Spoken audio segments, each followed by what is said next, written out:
वंचित बहुजन आघाडीचे उमेदवार अब्दुल रहमान यांच्या जोरदार शक्ती प्रदर्शनातून उमेदवारी अर्ज दाखल.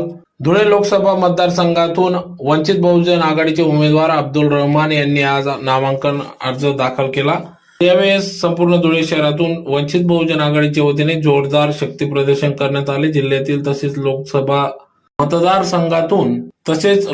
मतदारसंघातील वंचित, उपेक्षित, मागासलेला वर्ग, शेतकरी वर्ग, कामगार, शेतमजूर, महिला, तरुण यांना न्याय मिळवून देण्यासाठी संविधानाने दिलेले अधिकार कायम राखण्यासाठी आपली उमेदवारी असल्याचे यावेळेस अब्दुल रहमान यांनी सांगितले व ती नक्कीच जिंकू असा विश्वास देखील त्यांनी व्यक्त केला.